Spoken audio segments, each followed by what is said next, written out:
Seid zusammen herzlich willkommen zur schon 13. Folge von Swiss Info aus Switzerland. Ich habe mit euch ein bisschen versteckte Psychologie betrieben und so herausgefunden, dass meine Videos offenbar am besten ankommen, wenn ich sie am 12.30 Uhr auflade. Das heisst, die neuen fixen Upload-Zeiten sind ab jetzt 12.30 Uhr. Somit könnt ihr euch sparen, immer wieder nachzuschauen, ob ich denn jetzt ein Video aufgeladen habe. Auch wenn ich das als Kompliment nehme. Ja, und wenn wir schon mal beim Thema Kompliment sind, muss ich einfach mal eure Komplimente machen. Wenn ich auch mit Kommentaren unter meinen Videos durchlese, dann merke ich richtig, dass ihr richtig etwas im Kopf habt. Das finde ich einfach nur toll. Es macht richtig Spaß, Videos für euch zu machen. Und jetzt wären wir an sich schon bei der Einleitung zum heutigen Thema, das ein bisschen zeitloser ist, weil eigentlich nicht wirklich viel passiert ist in diesen 3 Tagen. Es geht jetzt nämlich ums pure Gegenteil von euch. Nämlich um Leute, die einfach richtig behinderte Kommentare schreiben. Ich habe die Erfahrung bislang Gott sei Dank nicht machen. Wenn Leute bei mir negative Kommentare hinterlassen, dann haben sie auch eine Begründung dazu und das hilft wirklich. Einen richtigen Hate-Kommentar habe ich bis jetzt noch nicht groß bekommen. Anders sieht es aus, wenn man einfach mal andere Videos kommentieren. Es hat immer irgendwelche dummen Leute, die einfach nichts Besseres zu tun haben, als den ganzen Tag andere zu beleidigen. Ich bin mir ziemlich sicher, dass schon jeder von euch mal die Erfahrung gemacht hat. Er hat bei einem YouTuber, den man noch gerne schaut, angeschrieben, hey, ich finde dich toll oder so. Und dann schreibt irgendjemand an, du bist scheiße oder sonst etwas. Völlig ohne Begründung, aber einfach mal beleidigen. Die Frage ist natürlich, warum die Leute das überhaupt machen und ich kann es mal einfach probieren zu erklären oder was ich vermute. In meinen Augen ist das ein Hilferuf nach Beachtung. Ich meine jetzt nicht Fame geil oder Like geil oder eben Aggressionsgeil. Ich meine wirklich einfach nur Beachtung. Es kann nämlich oft sein, dass das Leute sind oder Kinder oder Jugendliche, die einfach daheim vernachlässigt werden und so irgendwie ihre Frust ablösen und einfach hoffen, dass irgendjemand bemerkt, hey, mir gibt's noch. Die Methode mit den Hate-Kommentaren ist natürlich absolut verwerflich. Niemand sollte sich so zum Ausdruck bringen, egal ob im Netz oder in der Realität. In der Realität ist es meistens so, dass sich die Leute überhaupt nicht getrauen, so etwas zu sagen, weil sie sich einfach klein und schutzlos fühlen. Leck mich am Arsch! Leck mich am Arsch! Im Internet hingegen, wo man anonym ist und alles, ja, da kannst du rauslassen, was du willst und keiner bestraft dich dafür. Wieso schaue ich dort an? Die Kamera ist da. Trotzdem glaube ich nicht, dass hinter jedem Hate-Kommentar eine böse Absicht steckt. Ich glaube, sowohl gescheite als auch dumme Leute kennen manchmal unfreundliches Zeug von sich. Das muss man dann halt akzeptieren, dass nicht jeder perfekt ist.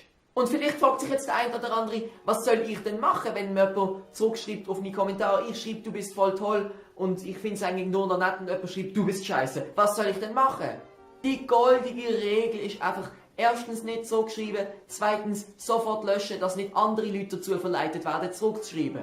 Wenn man jetzt diesen Leuten nämlich im Internet genauso wenig Aufmerksamkeit schenkt wie im echten Leben, dann macht es bei denen vielleicht Klick, dass sie irgendwie auf eine andere Art Freunde oder sonst irgendetwas bekommen sollten.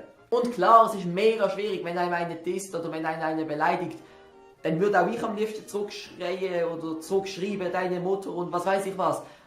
Aber es macht einfach keinen Sinn. Ich hoffe, ich habe mich jetzt verständlich ausgedrückt. Ich kann natürlich nicht einen Hater in Schutz nehmen, aber ich einfach zeigen, es ist nicht alles immer nur schwarz und weiß. Aber gut, bleiben wir gerade mal beim Thema YouTube. Ist auch aufgefallen, dass wenn man ein grösserer YouTuber ist, und ich meine, das sind meine Grössenordnung, ich bin 430 Abonnenten, das ist für mich unvorstellbar viel, aber ich meine jetzt natürlich YouTuber, die wirklich mehrere 100.000 Abonnenten haben. Die YouTuber produzieren zum Teil wirklich super Videos und ich like die auch alle und ich sehe sie gern und alles, aber etwas finde ich wirklich mega schade.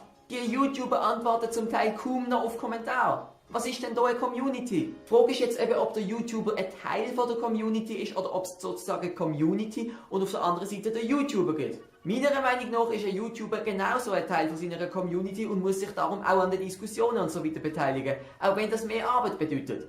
Das kann natürlich auch in Form von Antwortvideos oder irgendwie Reaktionsvideos passieren, aber am höflichsten oder am besten fände ich es, wenn man einfach auf Kommentare antworten würde. Tja, und viele YouTuber antworten halt nur auf Kommentare von anderen bekannten YouTubern. Das dürfen sie natürlich, aber ich finde, sie sollten halt trotzdem auch noch auf Kommentare von den kleinen Leuten schauen und die auch beantworten, weil die kleinen Leute machen die ja zu grossen Leuten. Falsch hingegen wäre es jetzt behaupten, dass jeder YouTuber ab einer gewissen Abonnentenmarke nicht mehr auf seine Kommentare antwortet. Es gibt genauso viele Leute, die es nicht machen, wie es auch Leute gibt, die das machen. Also ich möchte doch nicht sagen, jeder YouTuber ab einer gewissen Grössenordnung sei schlecht oder so, nein, nein. Aber bei denen, die eben nicht auf ihre Kommentare antworten, es ist schade, es ist schade.